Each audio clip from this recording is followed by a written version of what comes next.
Hello, everybody, and welcome to Hypotheticals. I'm your host, Jez FM, of course, famously the voice of the Coburg Giants, and a great guy.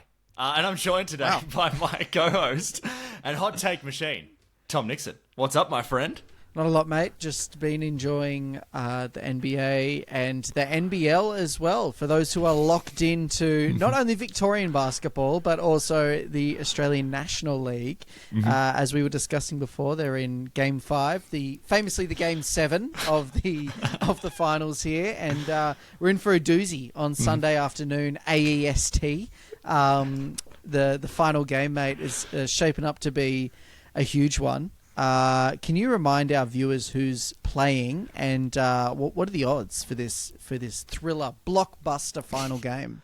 Well, okay, so we're not going to be just talking about NBL if you're a new listener. We're going to go to the NBA soon. We're going to be talking Lakers, Celtics, Knicks. Everything's going to be on the table. But quickly, for people that have been wondering, obviously hearing an Australian accent, that can only mean one thing, and that's Matthew Dellevedova is in the NBL Finals. You know it. So you know that guy's still playing basketball. And so basically it's going to be Melbourne versus Illawarra. So our Wollongong fans, they'll be celebrating and they'll be the home court for this finals. We're looking at basically a Melbourne team that's got two elite players. Delhi is one of them, and Chris Goulding is another one. And then Illawarra is a bit of a team. So everything to play for. Watch it. It'll be Saturday in the day, I think, for American fans. So if you want to check that and see what Matthew Dellevedova can do. Can he be the second Aussie ever to win an NBA and NBL championship? I can promise it will be a Dell-lite. So, and if he wins, we're going to be hitting our famous Delhi Selly, which is, of course, his jump shot from behind the head. Nothing but cash. So, anyway, enough of that, mate. Let's get back. What are the fans really here for? And that's it. Deep NBA analysis. That's it. And we're going to have to start with our This is kind of our look into the playoff vision. We're sort of giving our... Mark your calendar. That's it. Our premonitions are coming out. And we're going to do that through our segment, Bank Shot.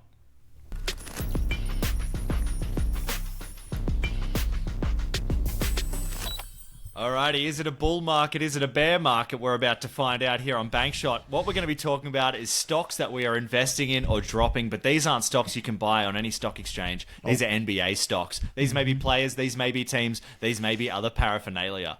And Tommy, there's only one person I have to start with today. And this wasn't on our pre-approved list, but it's happened minutes before we recorded this. Oh, wow.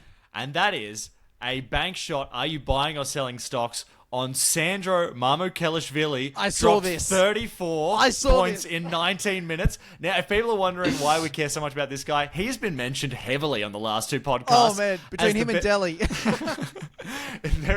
We've been saying the Spurs should go to him a lot for tanking purposes. Well, didn't he just prove us wrong? Turned into LeBron James circa 2016. Mate. Egg on our face. He got roasted in last episode's Rhyme Out category, and he's just taken that straight to heart. He took it personal, MJ style, and I also saw this. The man was a beast. I think he was like 11 for 16, 15 boards, something ridiculous. He was just out there cooking whatever. I don't even know who they were playing, but I mean, look, the Spurs are in all sorts. I don't know if you saw De'Aaron Fox is just out. They decided to get him to get surgery. So many, and just as a side note, I don't know if you've noticed this, so many teams in the NBA have just gone, that's the season. They're done. There's still like 15, 20 games. Doesn't matter. We'll just wash our hands of it. You know, we're finished. I mean, the most egregious being the 76ers. They're just like, we're not even going to give excuses. We want our draft pick back. It's so tough to watch. Because I was like checking the other day, I'm like, the playoffs don't start yet, do they? Like, we're still like a month away, aren't we? I mean, teams have just... And I think it's this, like... I think as the years go on, this will actually extend, and teams will just get further and further closer to, like, the NBA All-Star, and just go, you know what? We can't make a... Like, unless we have a 5, 6, 7-game win streak, this is it, and we're just going to tank, and that's it. But yeah, the Kalashvili was absolutely, like, schooling the other team. You love to see it. I'm buying stock. Sorry, I'm buying Mamukelashvili. Yeah. I never sold them, but I'm buying more, mate. And we want to remind the fans, it's against the Knicks as well, so you love to see it. An actually good team, just him living his best life. And you know what? Is he ever going to have another NBA highlight? Probably not. But you know what? This is a good one to go out on. So good on you, Sandro. Tell me, what did you want to offer to our listeners as a sell or buy on the stock exchange? I want to start with the Lakers, mostly because in true NBA fashion, there's some insider trading here. I'll remind all of our listeners who have been taking it to the bank, the conspiracy is still real. Going into the postseason with the Lakers, I'm buying stocks. I have to. You know, I'm a smart investor. Money doesn't have feelings. Is that what Ben Shapiro said once? You know what I mean? No, maybe it's true. Doesn't matter. Warren Buffett. Money doesn't have feelings. And let's be honest. Everyone knows Luka is going to drag that ragtag team plus LeBron at least to the second round, if not further. Their first round at the moment, if the playoffs were to start today, is the Grizzlies. Look, they've been playing all right. They're hardly blooded, though, so I don't really have... that's one thing the NBA really has, is that teams to go deep in the playoffs have to kind of have a season where they get far and get knocked back. They have to be blooded. And that's happened with the Mavs. That happened with the Celtics a couple of seasons. It happened with the Bucks, with the Wall. It's happened with... So that's why Grizzlies, Houston... I'm selling stocks on them. Just as a quick aside, Lakers, I'm buying them because they have kind of perennially been sort of annoyingly playoff contenders. You know what I mean? And not a rollover. So I'm buying Lakers stocks. Great. I think I'm also going to buy Lakers stocks for the same reason you're saying. Look, if the NBA is a conspiracy here with this Luka trade, then you want to best invest in the story they're trying to sell, right? Now, unfortunately for the NBA, I don't know if you saw this week. Veteran referee Scott Foster has done his knee. He's going to be out for the playoffs, which is going to be hard for the NBA because he was one of their best for selling a game to extend it to a game 7, you know? CP3's got something to say about that, mate. He'll be heartbroken he's not in the playoffs this season. But yeah, I think it's just, you got to look at this as, look, the Luka trade, clearly something's gone on, which means that this playoff, something's going to go on. And I really feel bad for all the teams that are going to be left in the wake here. Oh, man. Because there's going to be a game where the I'm predicting it could be a game where the Lakers could do almost triple the amount of free throws as another team. Luka gets calls as it is. You know what I mean? He genuinely gets calls as it is. Him playing for the Lakers is a diabolical, mismatch, really. It's a free throw watcher's delight, and I don't know how many of them are still left in the NBA's viewership. Endangered species, goodness me. All right, so we're both pretty bullish there. Yeah, well, let's go to their rival here. I wanted to go to the Boston Celtics here. Buying or selling stocks. Now, for me, this is an interesting one. I'll tell you one thing I like, one thing I don't like. Yep. One thing I like about them is when Porzingis is on the court. They're just really annoying to play. They're tough. They're just too well coached. The thing I don't like about them, Porzingis is not on the court really that often, and Drew Holiday is starting to look a little rusty, which is kind of making the Dame trade almost look like actually a bit of a veteran move by John Horst, which I may have to owe an apology.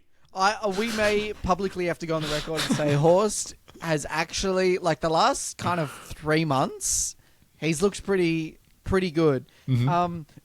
I'll give you a little taste of the Porzingis, just anecdotally. I saw that he played that he got 25 points, 11 rebounds, 5 assists the other day. My first thought was, oh, he played. I was like, has he played much this season? I feel like I never see him on the court. So, yeah, they are annoying with him playing. But I've actually had a few conversations with some mates recently. Here we go. Drew, and this is what people have been saying, Drew Holiday is not that 1 through 5 switchable defender that he was in 21 in our championship run, and even in the Celtics run last year. I think he's turned the corner a little bit. He's a bit older. Still a great, I think, glue team guy. You know I love Drew. I'm actually repping a little bit. You know. Nice. You're on holiday. Forever on holiday. It's actually making... Because Dame is still... He's not the same, but he's still Dame. Let's be honest. So I am actually buying Celtic stocks tentatively. Just kind of a little bit. I'm not too bullish on it. Only because their first round at the moment is looking like either the Magic or Hawks. Probably going to be Orlando. who they will absolutely cook. I just can't see the Magic scoring north of 90 points. Mm-hmm. And then their next matchup will probably be the Knicks, which we'll talk about in a second.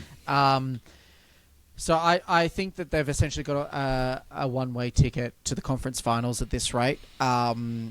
And they'll probably count that as a success, getting at least to the conference finals, and probably further. So, what do you think about? Can I ask, just while we're on the Celtics, where are you with the Jason Tatum is disrespected conversation? Like, let me just say where I'm at with it, just quickly. I can guess. You can guess, but I think one thing that really gets not really well understood about people when we talk about basketball in the NBA, and this is a huge part of it that we just never talk about. It's why MJ was so good and so revered. It's the entertainment factor. Yes. Like, am I being entertained? Is Ja Morant more entertaining than Jason Tatum? Yep. Definitely. 100%. Yep. And that's why he's more popular. Yep. And unfortunately, the Celtics are boring. I hate to say it to them, but there's, like, all good superstars can be a really good villain. Like, even Trae Young, it's almost his best skill, is being a good villain.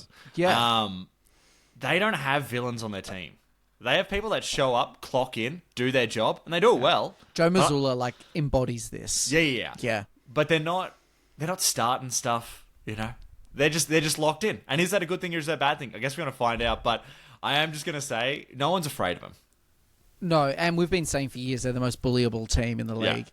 I think for me as well, what's big in the NBA is the entertainment factor. The NBA really rides hard on major teams as well, major markets.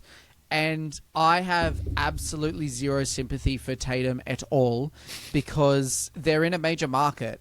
The Celtics will always be able to afford whoever they need to or want to afford.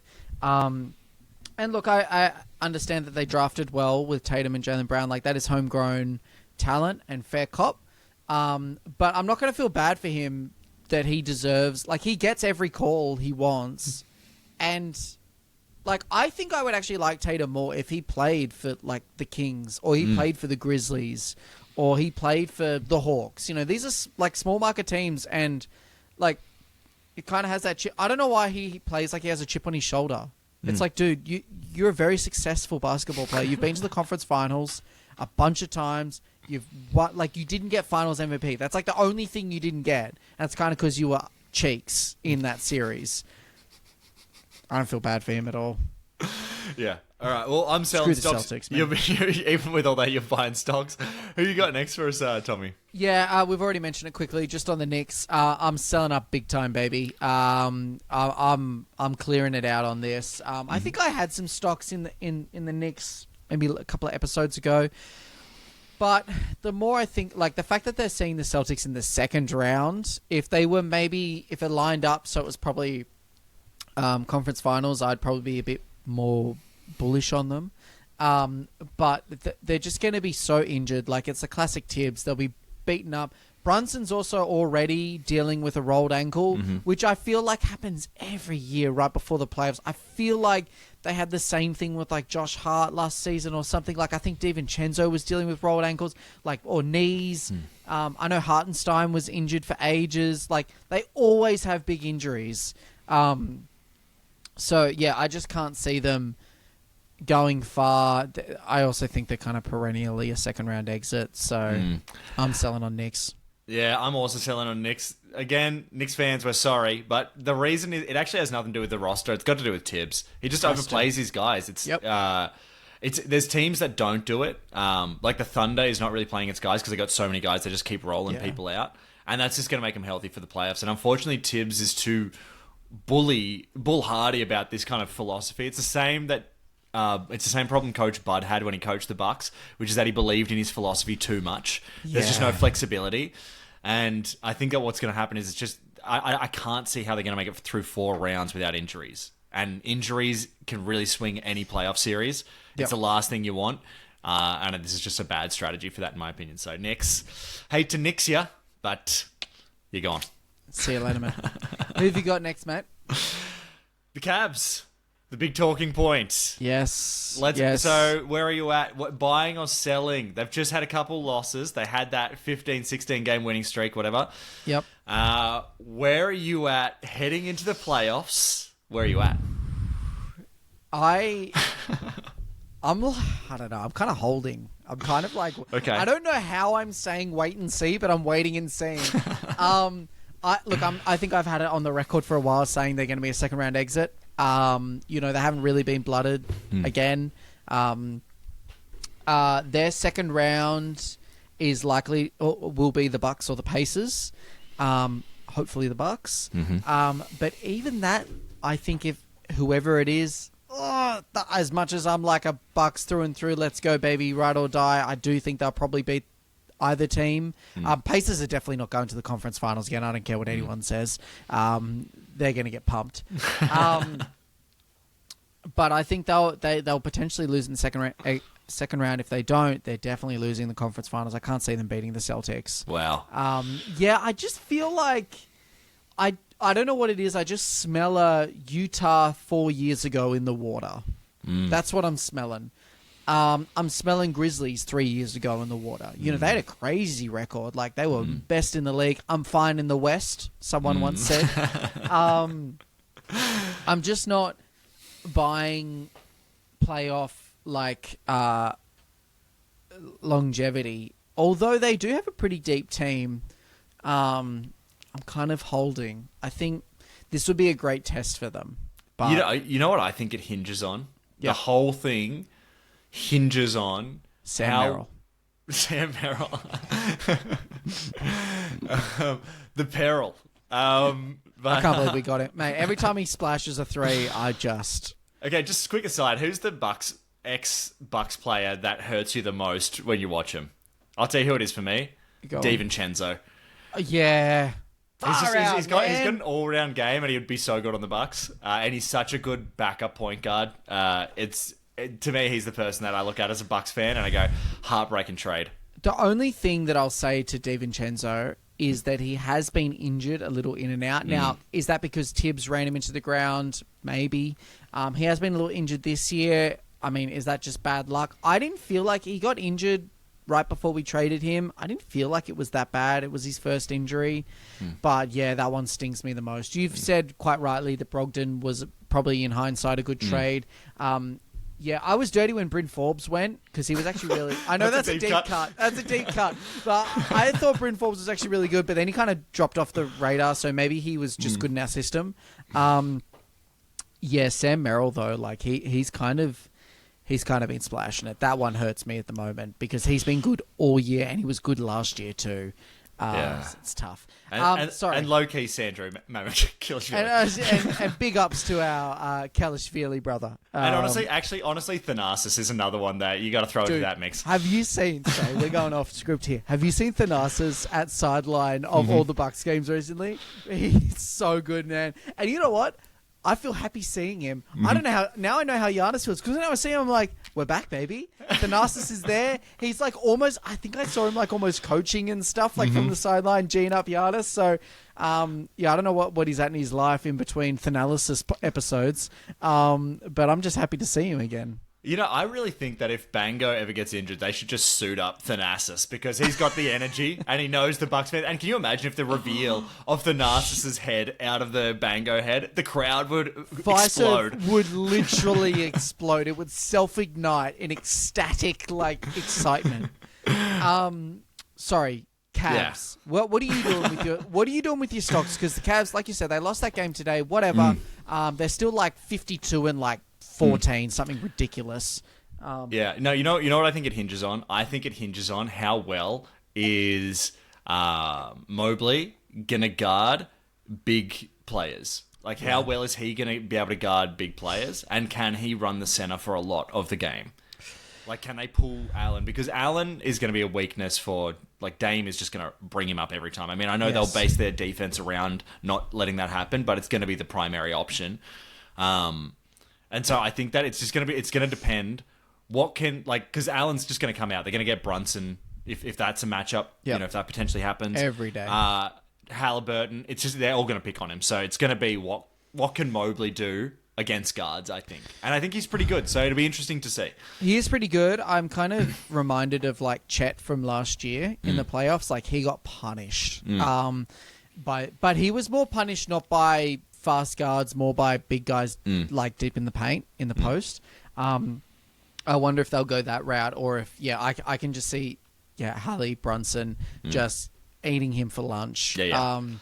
But, they're also pretty deep. Like, Max Strus, I don't know, has been playing pretty good. I don't know, dude. I kind of like Darius Garland. I don't mind the Cavs. Like, as a team, I'm mid on them.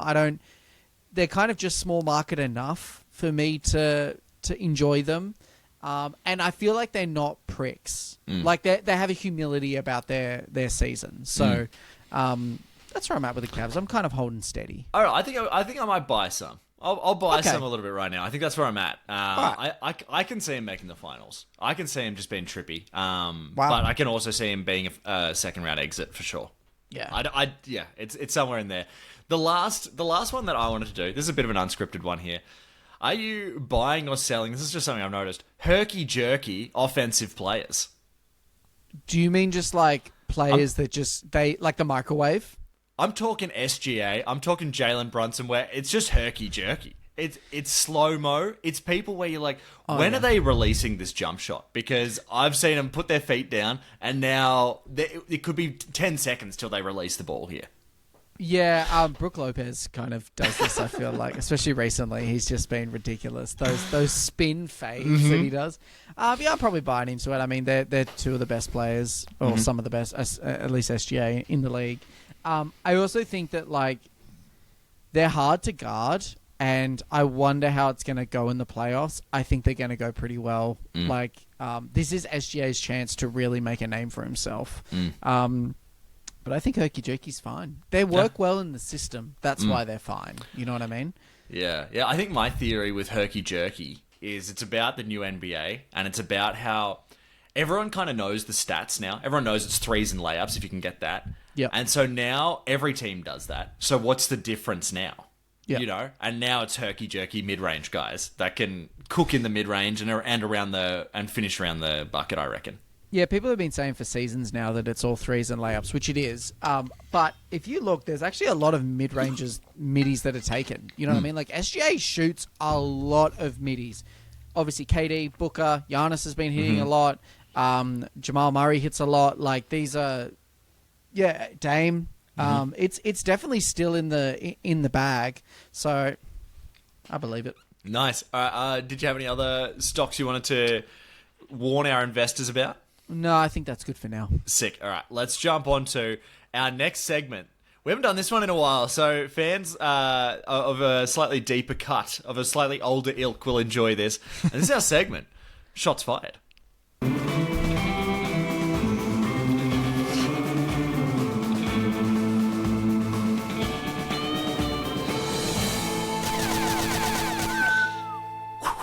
Welcome to Shots Fired. This is our segment where we take a first team of NBA players, maybe sometimes NBA concepts, but we're not doing a first team all offense, first team all defense, first team all NBA. We're doing a first team of our own creation. And today we're going to be talking about first team all empty calories, and that's where the Shots Fired comes in. So, Tommy, I wanted to just lay a theory out before we start this. Go for it. What is an empty calorie player? So I thought for me, this is how I define it. I want to get your theory as well. But for me, it's people who either are just primary scorers and they don't give you a lot else on the team, or they do give you sometimes some other stuff on a team, but the team never does well for some reason. So how do you feel about that definition? Yeah, that's good. I would like to extend it as well. It's not just points, boards, assists, steals. It's also teams that not only are doing poorly, but just there's no kind of plan for the future. This isn't simply just like the worst team in the league, although usually it is. This is teams that like, it doesn't matter what year it is, there's no hope. And we'll talk about this later, but the Wizards are a great example. Like you can't be disappointed in the Wizards season because you go into that season being like, this sucks. It's getting to the point. Yeah, it's getting to the point where they should actually hire real Wizards to play because they'd probably give them a better result. I think there should be a Royal Commission inquiry into why the Wizards aren't a G League team. Quite frankly. The NBA wants expansion. They're actually going to lose a team. It's just, they're just not up to par. Seriously. They're not, and for those who've been watching carefully, they're actually not even the worst team in the league. Which brings me, if I may be so bold, to my first at centre. I've got someone who is from the worst team in the league, which is not the Wizards. It's actually the Utah Jazz. Wow. Yep. So at centre, I've got Walker Kessler, who's averaging 11.5 points and 12.5 boards. So he's averaging a double-double. And I don't know if you've seen, he got like 25 rebounds the other day in a game. Like, these are Jokic kind of, wilt numbers.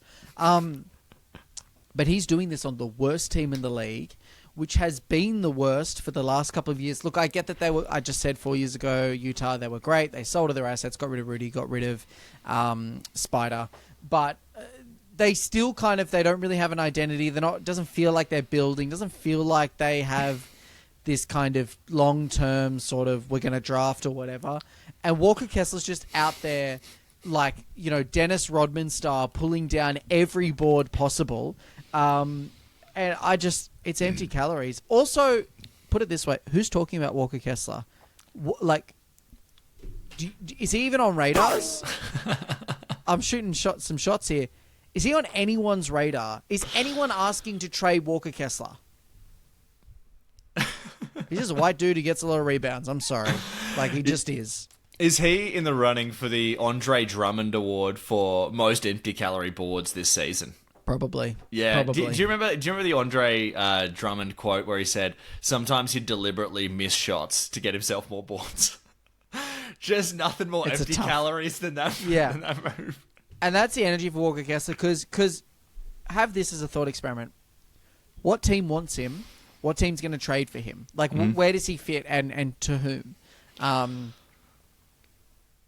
Who cares? Who Kesslers?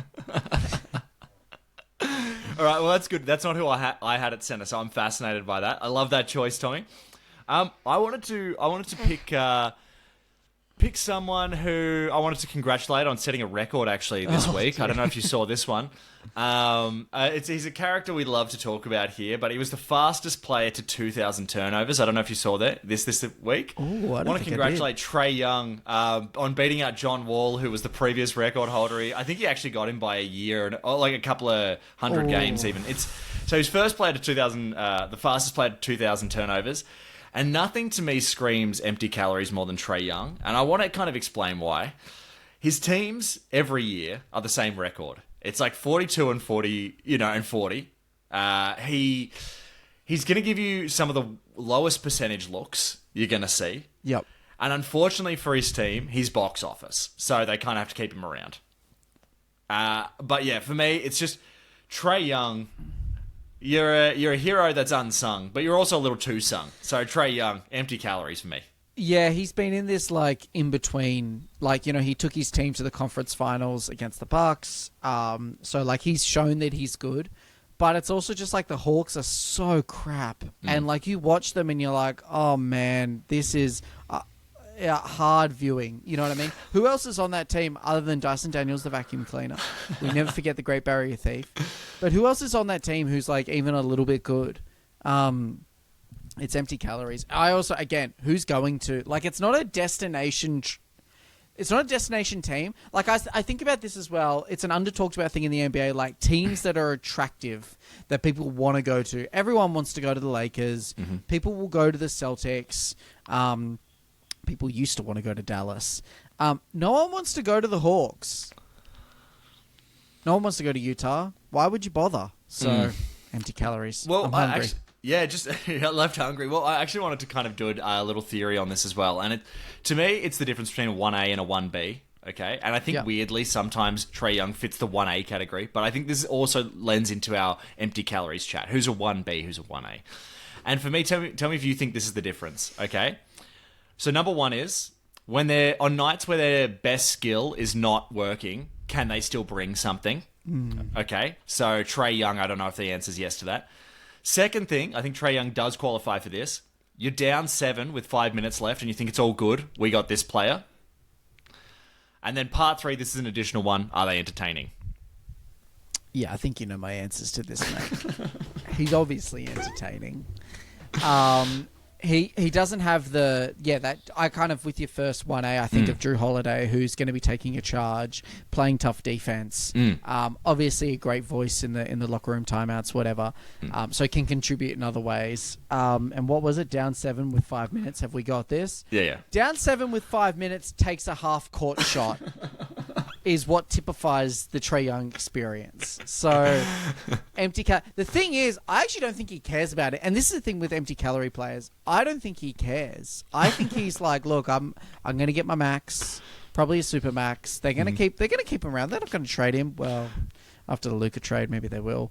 But they picked him over Luka. So, I don't know. Trae Young, you've come undone. All right, he's Tommy. no fun. He's no fun.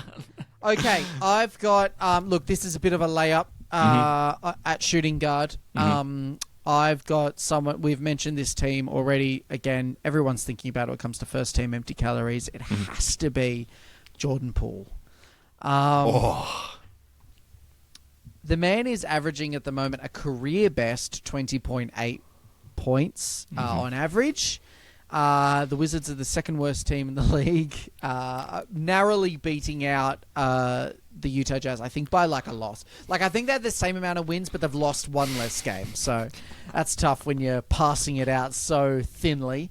But yeah, Jordan Poole, again, the thing that really embodies him as an empty calories player is that he just does not give a rat's that he is scoring these. He could go 1 for 11, which he did today, or he could go like 10 for 12, and he doesn't care. I don't know if you saw that they beat Denver the other day. He beat them with a deep 3, and it's like, this is the most Jordan Poole shot I've ever seen, and the most empty calorie shot I've ever seen. So yeah, I've got him at shooting guard. It's got to be the worst thing as well for every other Wizard, because all of them would have hung their head after that, knowing every game for the rest of the season that close, he's taking that same shot. Yeah, he's taking that, baby. I don't feel bad for him because he's like, I got my money. It doesn't matter. You know. I feel happy for his centers. Getting a lot of rebounds, and that's what they should be doing. Get Walker Kessler on the team, I reckon, and let that man eat.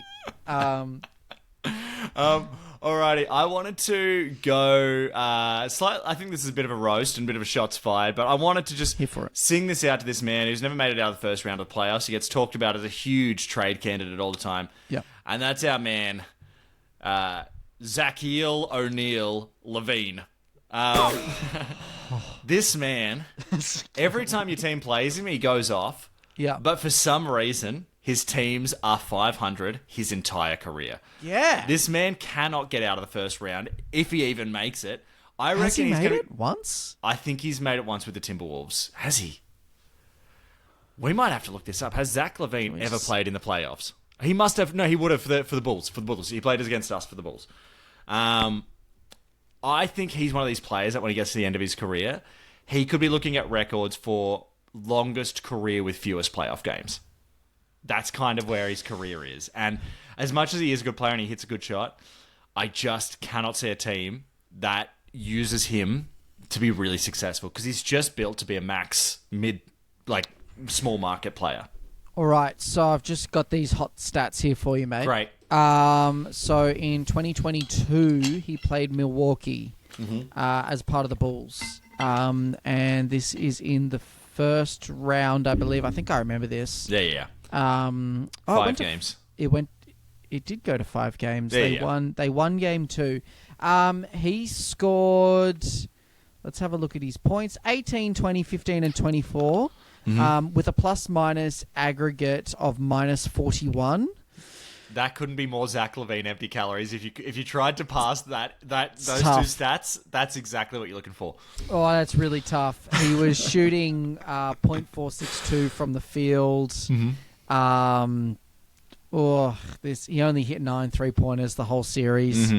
Man, he was averaging like 35 minutes too. Like he was playing a lot. Yeah, that's probably a forgettable. I would say that one is. But empty calories, Zach Lavine. And I don't know what he's going to do in his career going forward. He's a very Kings player, and I'm happy they found each other. It is a very Kings player, actually. All right, so I've got another guard here. I've actually got a couple of guards, but yeah, I actually feel bad for this player. I actually kind of like him. Hate the team, like the player. And that is my man Tyrese Maxey of the 76ers.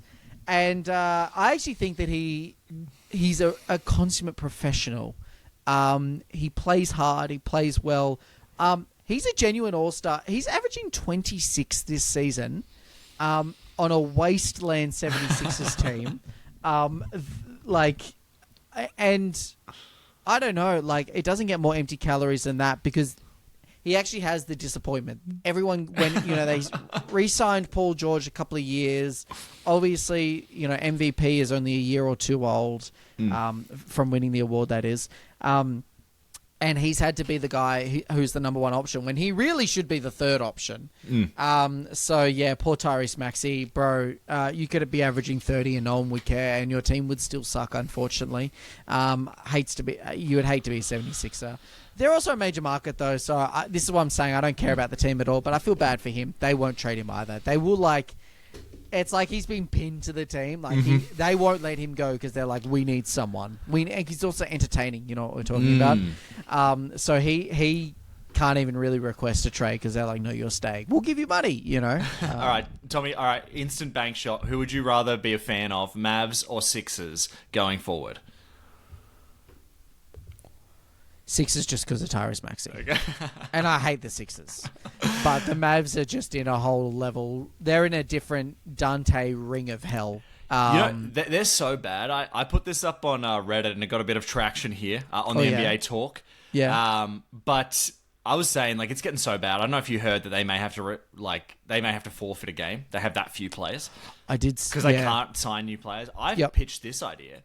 Why don't... They're already paying a Hall of Fame coach in Jason Kidd, former point guard. Suit him up. He's already being paid. Let's just get him on the court. All he has to do is kind of walk on up and down, exactly. Jog up and down, throw a few lobs, and he'd probably still average 5 or 6 assists a game. Yeah. Does it have the potential to have a bit of Paul Tyson in terms of grotesque beating up of an old man? Potentially. But is there a chance that he throws an amazing lob or two? Definitely. It's must-watch TV. And this is it. It's entertainment. I'll watch it. Look, the Mavs are in. And look, we'll get to this in a later segment. I've got a little something to say about them. But, they're in a lot of pain right now. They really... they're not maxing out Maxey in the Sixers. And unfortunately, he rounds out our team. Did you have a sixth man you wanted to highlight at all? Yeah, I've got to highlight, again, a dude who doesn't get spoken about much, but he's an incredible player. So I'll just describe him for you, okay? Okay. So the average is about 18 or so points. Like it. 8 boards, 8 assists. Okay. You're like, whoa, okay, this is not bad. Couple of steals and a block a game on average, consistently. Okay. Great wingspan, moves his feet. He's young. You're thinking, whoa. Can we trade him for the Bucks? Who is this mystery player? He plays power forward or small forward, so can kind of guard on the perimeter. Who am I thinking of? He's on a team that is in perpetual limbo and purgatory. Hasn't been mentioned yet. That team is the Toronto Raptors. Who am I thinking of? It's none other than Scotty Barnes. Check the stats. The man has had a couple of really nice seasons. He's rarely injured. He's a great piece. He's entertaining as well. He's funny. He's kind of got that meme sort of capacity about him. But they are languishing, the Raptors that is, and he's putting together season after season that is really quality and balanced as well. I feel bad for him. I don't love the Raptors. I'm burnt off a few choice postseasons that we've had in the past. But I really like him. I think he's fun. And again, they're not letting him go. They'll throw so much money at him so that he doesn't go. So empty calories across the plate. You know what I mean? This is food pyramid. He's got carbohydrates, sugars, fruit. It's all, forget about it. Wow. Scotty Barnes. You know, the Raptors are starting to enter the territory that the Orlando Magic were a couple seasons ago, where they're becoming the most brandless team in basketball. Oh, aren't they? It's not good. No amount of ridiculous dinosaur, a mascot meme, falling over videos can I watch on YouTube can revive that franchise at this stage. Well, yes. So I guess Scotty Barnes, you're staying on the Raptors. We'll see you next time, mate. All right, Tommy, let's jump into our most unique segment, I think. And if you're a new listener, you're going to enjoy this. No other show has a recurring segment every episode that is poetry about random bits of the NBA. You're not going to find it anywhere else. So, Tommy, it's time to take a rhyme out.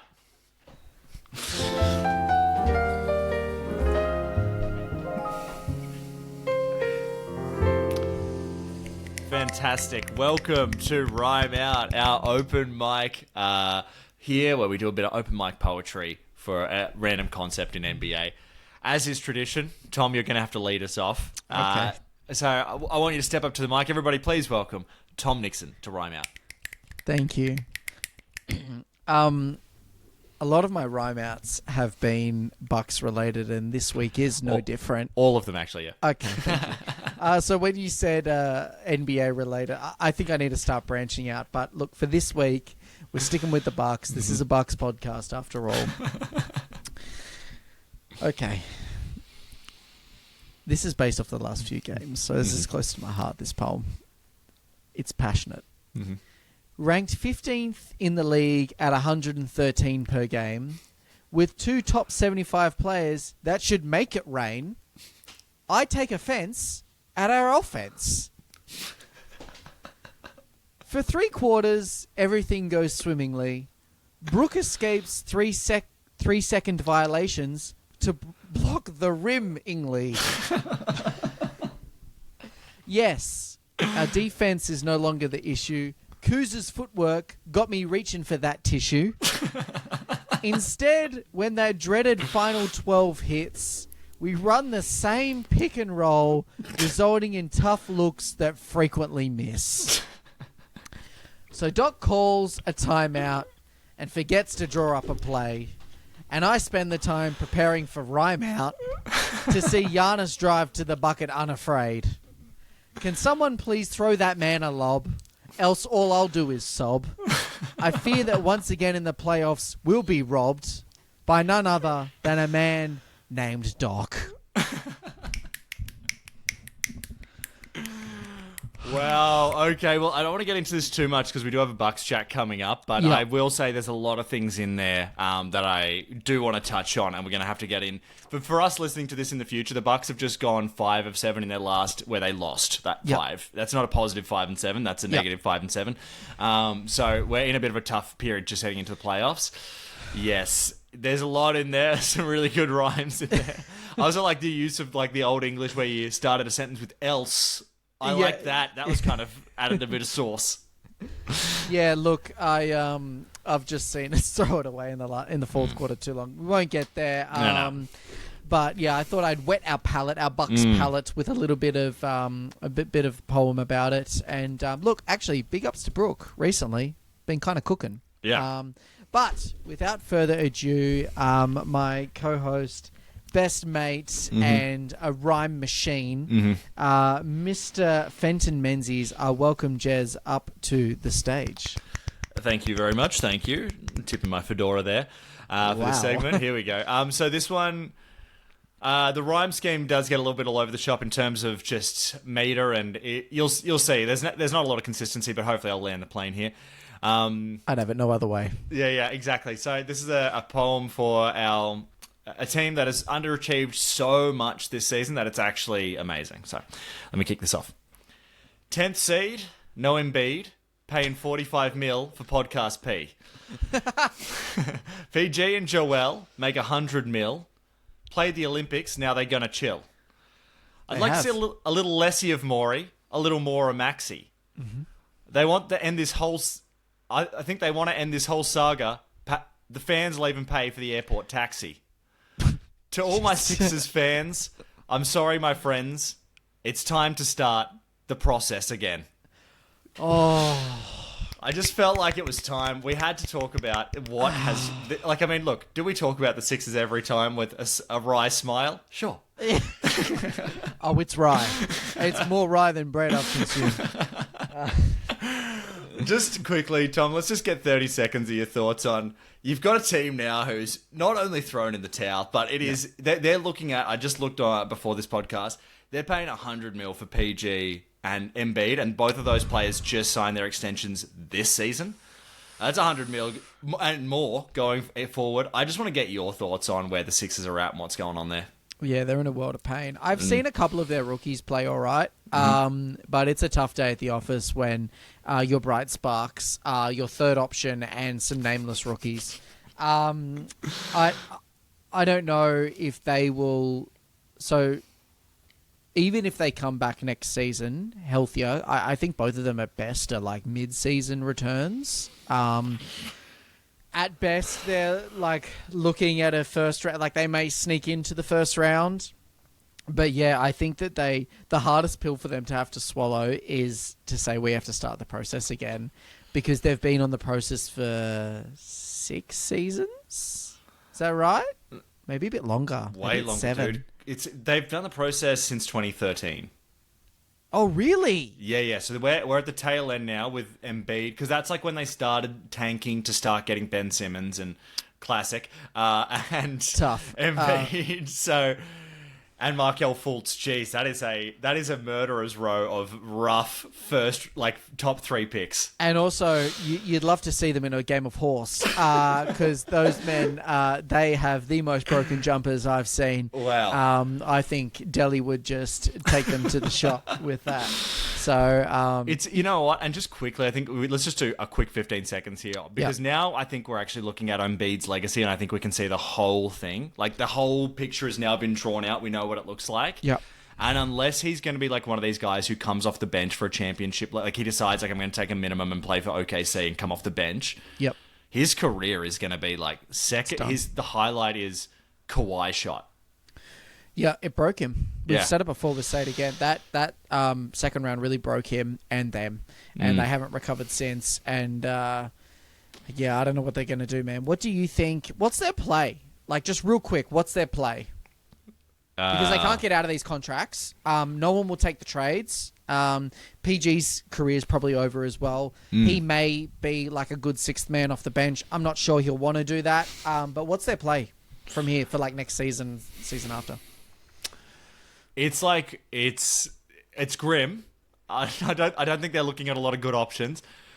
My thoughts are you have to fire the coach first of all, because it's too hard to move the other players. So you just have to go, let's hope it's a coaching issue. Scapegoat. And you got to go for that. And if that doesn't work, you just sack the GM and you just go, we're going to ride this out and it's just going to look rough. Or the alternative is you go OKC and you go, you know what? Let's just drop Maxey because he's got value. And let's start pulling in some, like, let's see if we can pair Maxey and one of the other two in like a big swap. Take on some other bad contract that's going to end soon, and just like look for a team that doesn't have a good center and go like, can we sell you Embiid and maybe one of our other good players, like their other player that was good at the start of the season, their other rookie McCain. Like, do you go like, let's try and package those two? Let's just kind of start again and have PG as our Chris Middleton was this season, injured but a vet, and just kind of go from there. He doesn't have the relational equity that like Middleton had. You know what I mean? Middleton deserves a banner. PG deserves the door. Yeah. Podcast P, unfortunate. All right, well, Tommy, I think we've got to get to our Bucks chat quickly here. We got to talk about it heading into the playoffs. If you're not a Bucks fan, I would suggest listening to this because we've been locked in. We're going to give you all the hot tips and kind of what's been going on. So it's, as always, time for Bucks chat.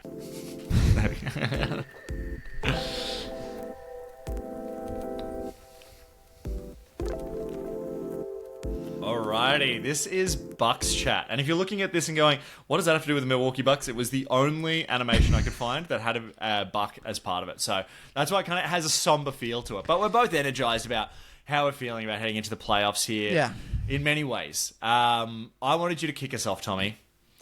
A couple weeks away from playoffs. How are you seeing the Bucks? Yeah, look, we all knew that there was going to be a few games skid. It happens every season. Right before the playoffs, we lose a couple of unfortunate games. I'm thinking about that Indiana game the other day. Very winnable game without Steph Curry against the Warriors yesterday. But I'm feeling good. Kevin Porter Jr. has been playing really, really well. Jericho Sims, minus a thumb injury, but he'll be back, has been playing really, really well. I have concerns, which we'll get to. But I actually think that, weirdly, we've gotten quite deep. Gary Trent Jr. is looking like an incredible sixth man of the year at the moment, even though he's probably not played and he started too much. Bobby's just about to come back in a few games. I don't know. I feel like our shooters have been shooting pretty well. I'm feeling good, man. Our first round is going to be against the Pacers, almost definitely. Nothing is going to taste sweeter than putting them away after last year. Giannis will be healthy. Dame will be healthy. I cannot see how they can beat us in 7 games with a healthy Giannis and Dame, especially with the additions I just spoke of. So, I don't love Kuz. Like we'll get to the negatives in a second. Just to foreshadow it, I don't love Kuz as a starter. I think I almost want him coming off the bench, but his defense has been fire, and that has been really underappreciated. Like, everyone's kind of talking about how he's 29% from 3 and that they're letting him shoot, but his defense has been great, and that's kind of why we brought him in. Like, we brought him in to move his feet, and he can do that, and his rebounding's been great. So I'm feeling pretty good, man. How are you feeling on the positives? Yeah, positives. Dame is looking a lot better this season. Just in general, as opposed to last season, I'm feeling way more confident heading into this off-season. I like that I think he's scoring nicely at all 3 levels, you know. Sometimes I think he's a bit like Luka, where sometimes his bad shots are better than his good shots. Sometimes I feel that way. Absolutely. But that's okay. That's a type of player, and that's not too bad. I like where Brook Lopez is. I like where TP is. TP's looking really solid. AJ Green, I'm hoping will heat up a little bit heading into the that's all right. Playoffs. Yeah. And people have got his number now. That's what I'm putting that down to. Like, he's not getting every open look anymore. Yeah. And the other thing that I'm liking is that we are getting minutes from Jericho Sims, which is we wouldn't have gotten. I can almost guarantee, knowing Doc, we would have never seen minutes from him. But the good thing is it's going to give us an option if someone goes down on the bigs side. He's just finally a young center who can move his feet. That's all. We've wanted one for a while. We've finally got one. Not amazing on the offense, but doesn't really matter. It's okay. But better than Ajax, which I think is the benchmark here. Like, if you can do a better dunk or a better lob, I'd like it to see him again. He has the Ajax thing where he gets his back to the rim too much. He needs to turn around and go for that hook shot. But yeah, shout out to Brook Lopez, who's actually been on a bit of a tear recently. For people that aren't watching, he's actually putting the ball on the ground and getting to the rim, weirdly. And you got to pack a lunch to see that happen eventually. But once you put that sandwich away and finish your milk off, I mean, it goes in. Yeah. You can see him pick up the ball and click forward 30 seconds, and then he'll be releasing the ball. It's pretty good. I spend more time hitting that 30-second click than I do on Giannis's free throws. I just put it there. So, and I hit that a lot. Yeah, so. And I also do feel positive about the Pacers. I feel like everyone on this team really has a bit of a bloodlust to take that team down. Oh, yeah. And against the Cavs, I am a little worried. I'm not going to get into the negatives there, but I am feeling positive about what we can do to them in terms of just individual talent versus individual talent. I feel pretty good about that. And just on reframing as well, on the defense-offense thing I discussed before via poem, our defense has been the issue the last few seasons. We have been we can score, it's great, but we have to outscore them every game. Now we're kind of almost in a reverse situation where we've actually been locking teams down. I don't know if you've noticed, but there's been 3, 4, 5-minute stretches where they don't score. And we've been switching really well, and Giannis hasn't had to carry the weight of the defense as much. So, yeah, I'm actually really optimistic about that going into the playoffs where scoring, where the game does slow down, scoring will get harder. If we already have good defense, then I think that'll play into our hand. I've got a neutral before we go to negatives. Yes. Okay. This is just something I noticed about Kuzma as I've been watching him. Yeah. Kuzma to me plays like if Giannis was blazed. That's my thoughts on his playing style. Yeah, I had a few drinks. Yeah. Just it's like because he's kind of got some of the stuff that Giannis has. Yeah, but he's just a bit sloppier, and he's just a bit like it's a fumbling, little bit, man. Yeah, exactly. It's like his hand-eye coordination's just a little trash, inhibited. Yeah, he because he makes crazy layups. Can sink a three. Has a decent mid-range pull-up game. Mm-hmm. Can drive pretty well, actually. Right? In transition, not crap. The amount of times I've seen someone do a pass and it's just whoop, straight through. Like butter, baby. And I'm like, who's that really wasn't the hardest pass to cling onto. So, yeah, no, you're spot on with that. He's definitely like showing up to the ring. A couple of tinnies in. But, look, let's go to our negatives. I've said it before. I'll say it again. I don't know what Doc is drawing up in these timeouts, mate, but our offense is the most one-lane, stale. We just run a pick and roll and never pass the pick. So I don't know how many times I've seen Dame call for the pick and roll. He always shoots it, and if any team noticed this, they would know to just blitz him. Because he always takes the mid-range jump. He never throws a lob for Giannis. He's like the opposite of Steph Curry. He does not slash. He does not run around. His off-ball movement is trash. And I'm just sick of watching like that high screen and roll play, and we just have two shooters in the corners who just stay there. And then someone in like the dunker. It's just so flat and wooden, and it's going to get exposed crazy in the playoffs. So I'm worried about that. And I don't understand, like again, I said it in my poem, I don't understand how we have two top 75 players, scorers, with TP, who's like second best in the league at 3-point. AJ is also shooting at a crazy clip. Gary Trent Jr. is a bucket from three. I don't understand why we can't score more points, and why he's not drawing up plays for people. I think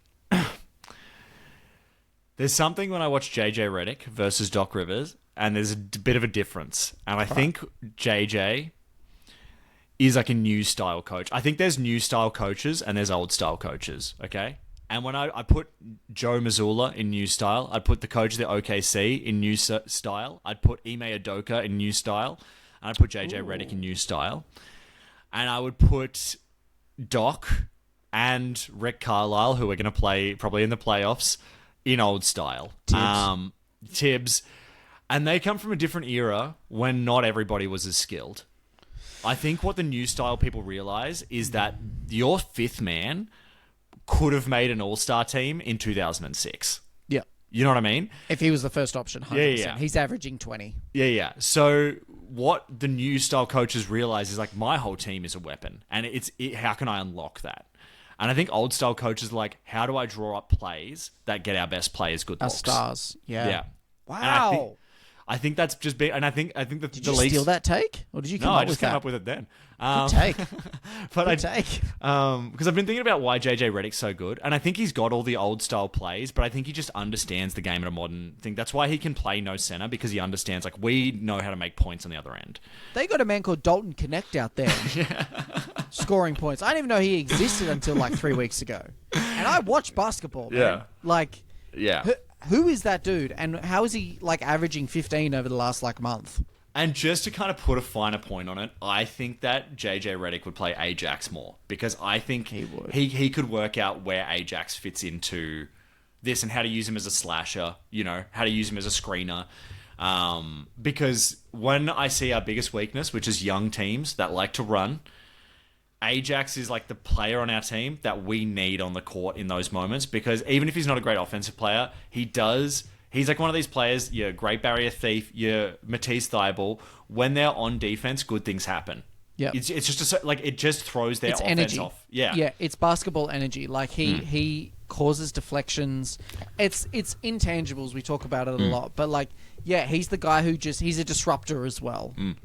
Offensive rebounds as well that you don't expect. You know, He's just flying in. It's just what he does. He means that they can't let up and start chilling, because otherwise he's just going to find where the ball's going and get it. So he's also one of the only other players not named Giannis who plays at 100% intensity. If you think about it, the biggest issue with our team, and Dame really typifies this, is that we just get so chill and relaxed and go, oh, we're up by 15. Like, let's just, or we're up by 20. Let's just chill.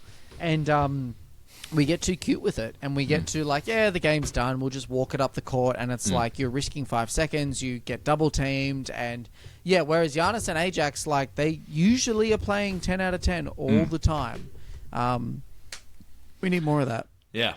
So anyway, it's gonna depend. It could be like one of these things where an injury could be good for us potentially, like not in our main players, but in one of our lesser players. I could see like that being a good option because I don't love that Doc's not playing him anymore. What other negatives you got there, big boy?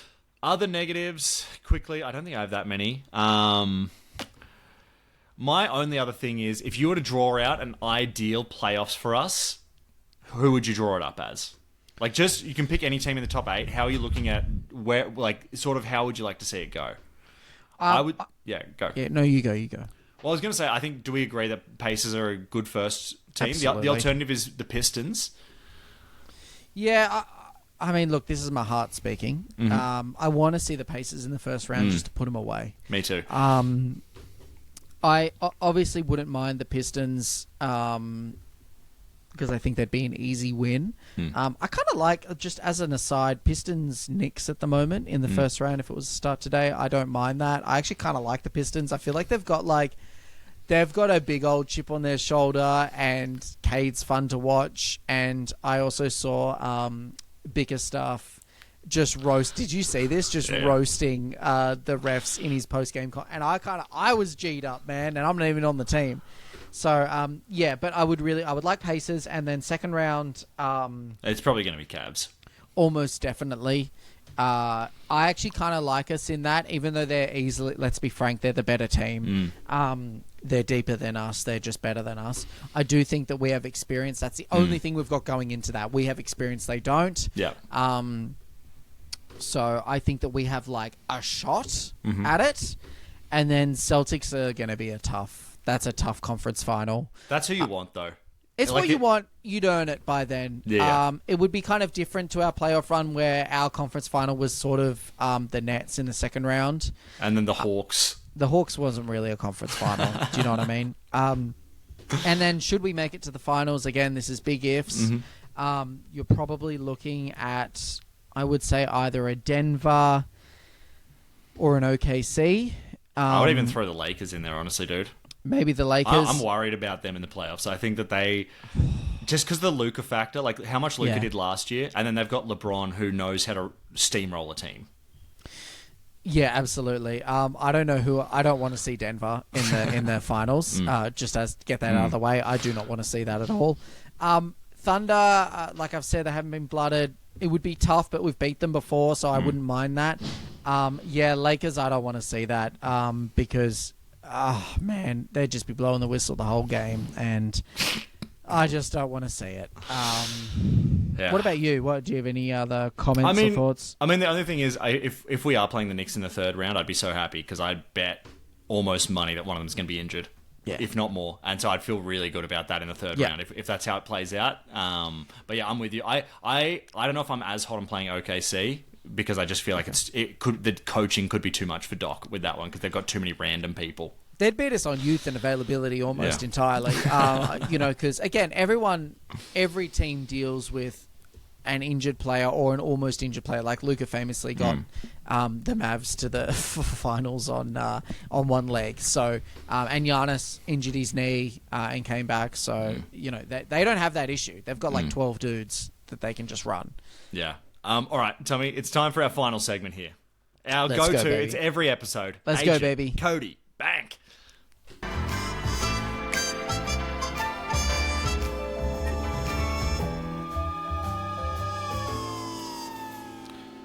Alrighty, this is Agent Cody Bank. This is our segment where we get 45 seconds to act as an agent for an obscure NBA player, coach, affiliated person. The only thing is, we're trying to get them the bag as well. The only thing is, we don't know who it is, and it's going to be revealed to us by the other person, and we've got to improvise our sales pitch. So, Tommy, you went first with the poem, and you're going to go first here again now. All right, okay. All right, so here we go. Tommy, your one today, former Buck, whose season has absolutely gone into the toilet. I want you to be the agent Cody Bank for our friend, one Coach Budenholzer. The one that got away in Holzer, they call him. Look, this man got thrown in the deep end. We're talking about scapegoat coaches. Bud is it. I mean, the poor man got thrown into the sun, and now he has been the one, people talking about Booker, this and that.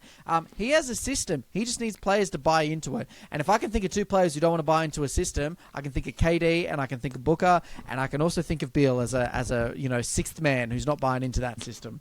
The man's been hard done by. He deserves a young team who can really, they're looking for something new. I'm thinking Wizards. I'm thinking actually Charlotte Hornets would be great for him.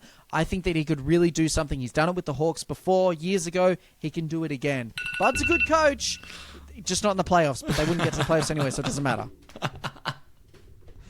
He got done dirty, man. He got done dirty. It's rough for him, man. I feel like... but you're exactly right. He has to go to a smaller team, for sure. They started good too. That's the worst part. And everyone thought this was it. But, he just needs... You have to think about it as well, Giannis was just coming into his peak when he sort of came in. And he doesn't deal with egos. He doesn't have that Phil Jackson, Doc Rivers has this as well. He doesn't have that ability to deal with eccentric players. So, the Suns was never really going to work. Just as a quick aside while we're on the Suns. Yeah. Just going back to our shots fired really quickly. Empty calories, Devin Booker. I'm sorry, man. Rip your career and ever having another deep playoff run in that team. They're in... teams I don't want to be a fan of. 76ers, Mavs, Suns. Because you have a hope. That take was so hot. A fire just exploded. Come on, he's not going anywhere. No. You had a hope for the Suns, and they are just absolute cheeks at the moment. The Phoenix Duns. They're going to move KD in the off season. Bill's contract will expire in 2030 or whatever it is. What are they going to do? What's Booker doing? Booking a one-way ticket out of there, mate. That's what I'll say. Straight to Cancun. All right, so I have got an agent job for you here. Yep. This man still has 2 years left on his contract. Unfortunately, he just signed it, and he signed it with so much optimism. He'll be an unrestricted free agent in 27-28, so you've got to start thinking now early. Mm-hmm. And the reason you've got to start thinking about it is because he'll be 37 by then. Mm-hmm. There's still potential for him. He's a good on the corner, shoot some threes. This man plays for the Mavs. He's in hell at the moment, and that man is Klay Thompson. I need you to get that man the bag because he thought he was going to a contending team, and he's now going for not much, really. What's this man going to do in a couple of years, Jez? And sell it to me, please. Alrighty. Klay Thompson, Klay Thomp's off, more like it at the moment. Okay. But if I'm selling Klay Thompson, do you remember 2016? That's my starting pitch. Okay. That's the same guy. This is plus 10 years. Yeah, this is almost 10 years. I think with Klay, what you're looking for here is veteran leadership. What you're looking for here is one of the most liked people in the NBA, I'd say. And what you've got here is someone who you can definitely pitch as a 3-and-D veteran presence. Does his money make sense? It does. It does if your team has no other good players. Good. Maybe he's for the Charlotte Hornets as well. A bit of a swan song, a bit of star power in a very minor sense. Klay Thompson, let him spray and pray for the Charlotte Hornets with Coach Bud under their system. Well, we've made a great case for the Hornets in their next their next season. I also just love he's a 3-and-D presence. Yeah. He doesn't do 3-and-D. He's a 3-and-D presence. Locker room presence at the 3-and-D level. Yeah. Mm-hmm. I really think he would be great, actually, on a young team like that because he only needs to splash a couple of threes a game and, again, bring a bit of cohesiveness. So I don't mind that take.